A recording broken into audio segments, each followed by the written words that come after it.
Hello everybody and welcome back once again to Let's Play Crusader Kings 2, the House Fleming Dynasty. So, as we left off last time, Duke Ambrose passed away. Yes, he did. At the ripe old age of 64. We successfully assisted the seniority succession faction to victory by contributing the most to the war score, and in an ironic twist, Duke Ambrose fell in the battle, assisting the very king he was fighting against in the first place, King Adam of England. Speaking of King Adam of England, who's no doubt soon to lose the throne to Rudolph, who's having his claim pushed. Who is he married to? He's married to Queen Elizabeth, of course. And if you notice this blood drop here, Queen Elizabeth is actually Elizabeth Fleming, as in the daughter of Zachariah, therefore my cousin. Although we don't like her. So, there you go. Fleming blood finally getting to the higher echelons of society. All we need is a Fleming king, and we've cracked it. Anyhow, I make no apologies, but for the first sort of 10 minutes of this session we are going to be not even starting the time. There's a few things that I need to sort out and to explain about the future.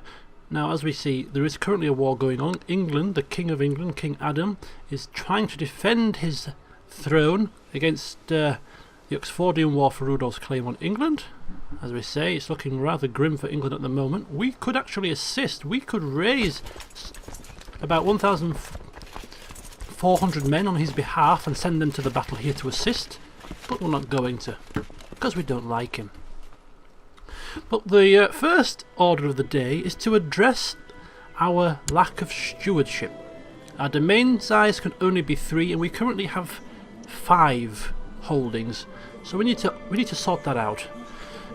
Now, I have been told that my wife's stewardship skill does count towards my domain size, but my steward's doesn't. But I already have a wife, unfortunately, and her stewardship sucks even more than mine, so we're in a pickle indeed. We could see her dead to get a new wife, but again, we like her. We like our wife very much, in fact, and therefore that's just not going to happen. But what we can do, well, our steward is already 20, so he's good enough. We don't really need to sack him to get another steward, so we're pretty much screwed in that front. And all we can do is give away our land. So we're going to do that first of all. We're going to give away our land. And who are we going to give it away to? Well, we're going to give it away to our children, of course. George Fleming, our eldest son, who no doubt will become Duke George III. He is going to take the main title, so we won't give him any. We can't give Bohemond anything because he's not in our court. We'd have to invite him to our court, and he's too happy where he is, so we can't give any land to him either. But our 2 youngest sons, Thor Fleming, aged 14, and Richard Fleming, both have come across to my court, and therefore I can give these 2 lands. So, to Thor Fleming, I'm going to grant him the title of... is it Gwent? It is Gwent. I'm going to give him Gwent. And the lower titles that go with it.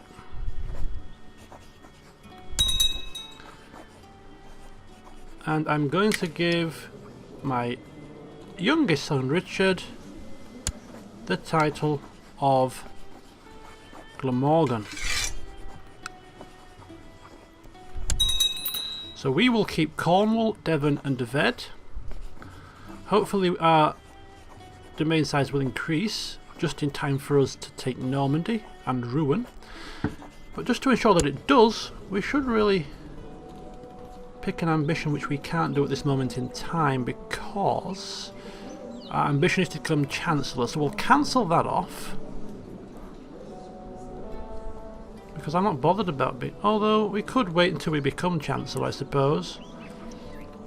That might happen before 3 years' time with our high diplomacy.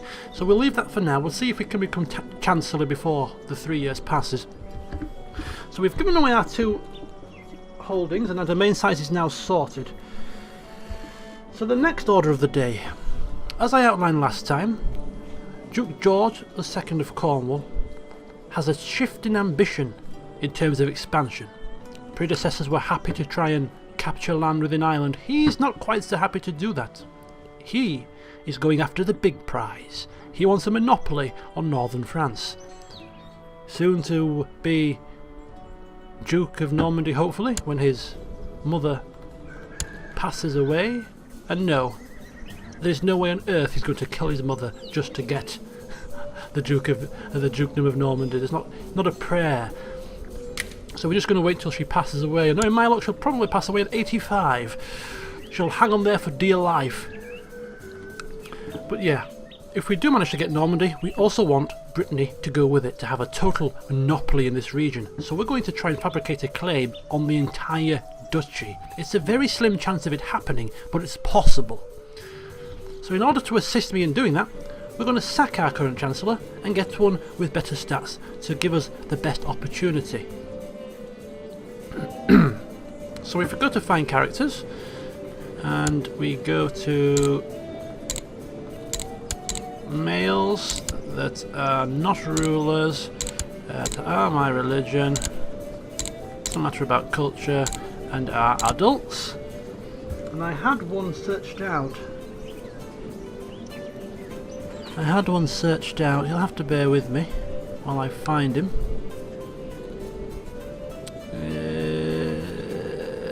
Mitrofan.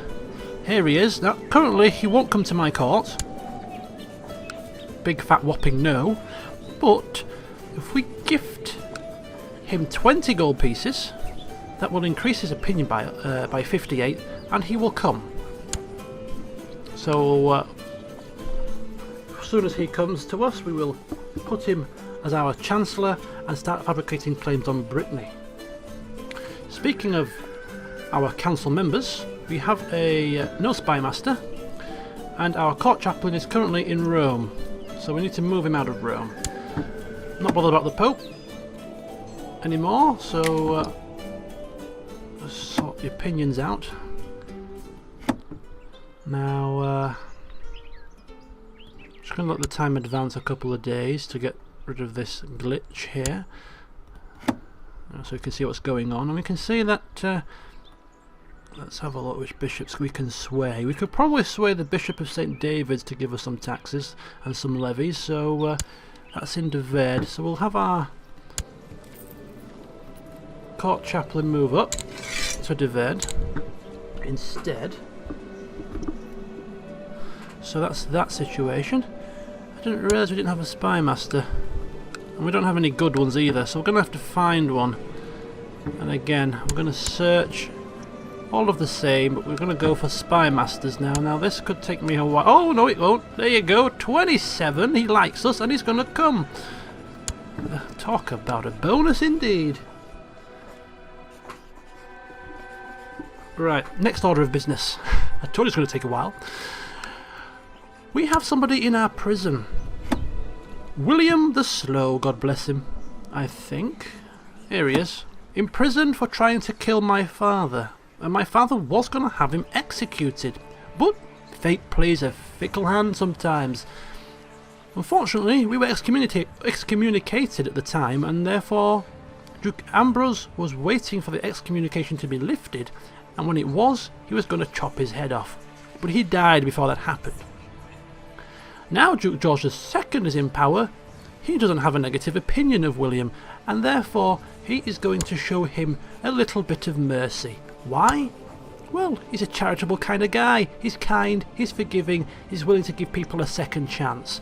And therefore William the Slow is going to be released from prison, henceforth, to, well, hopefully, serve us well and not backstab us.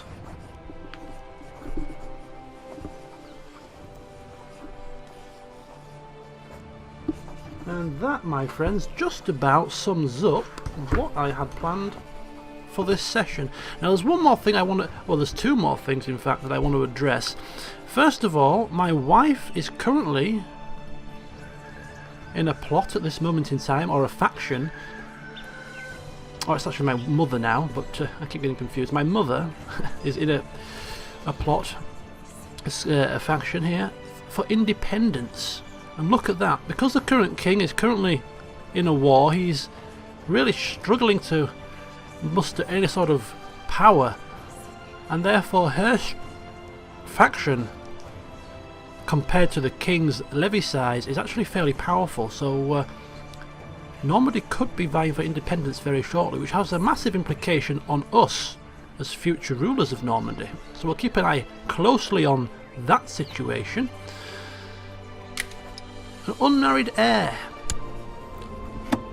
Now George III, my eldest son, who's going to be next in line to the throne, also has a low stewardship.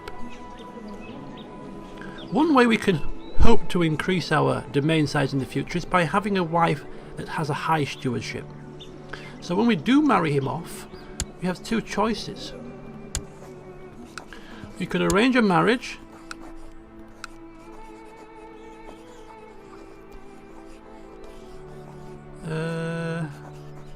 why can I only pick people?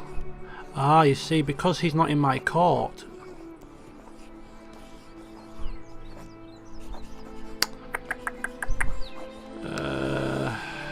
Alright, let me sort this out here. How do you, is it arranged betrothal perhaps?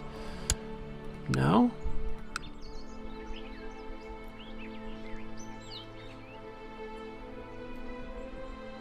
You see, I'm stuck because he's not actually in my court. I can't arrange his marriage.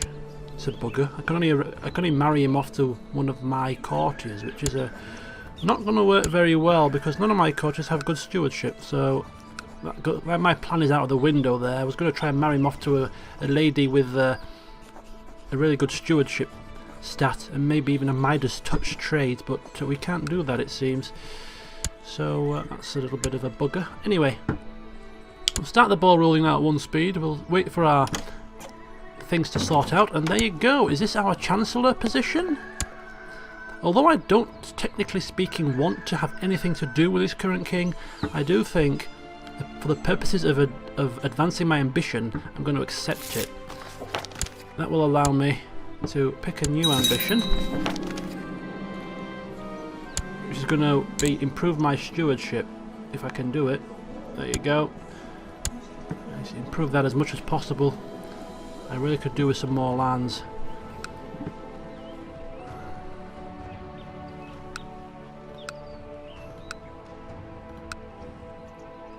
No longer Guardian. Fleming has left the court.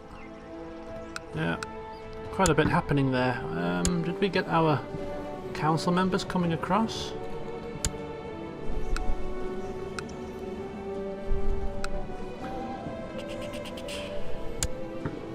Yep, so there's our spy master.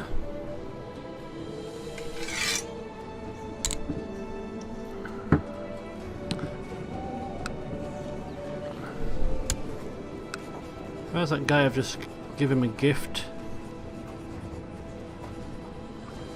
Mitrofan, there he is. He's got a 22 Chancellor statistic, so now he will come to our court.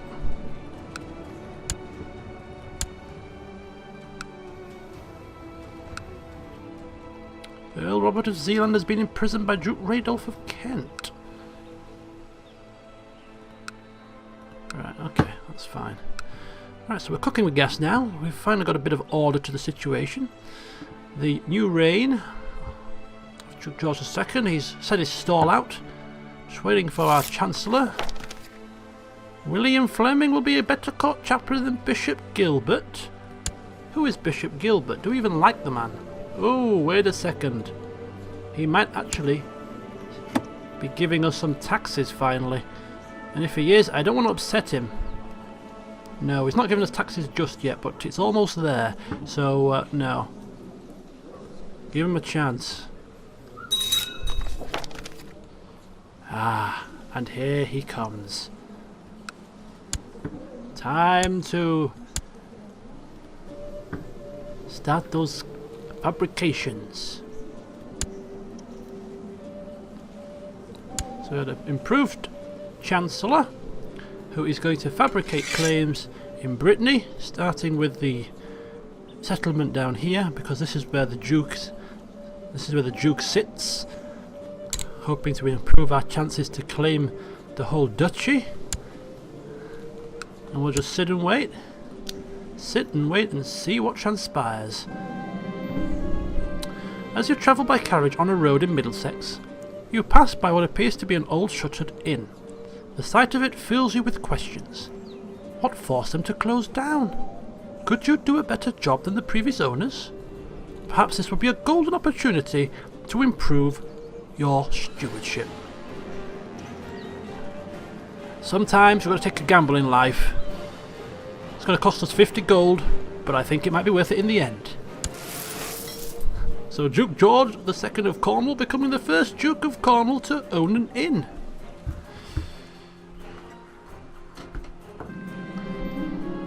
Under pressure from the powerful independence faction, Normandy becomes independent. Whoa, wow. This is something that's quite interesting really, because when I do, or if I do, become Duke of Normandy, along with Duke of Cornwall, Dearbarth and Munster, what happens there? Does Normandy once again come under the King's rule? Do I have half my realms under England's land and half my realm under independence? I don't know how it's going to work.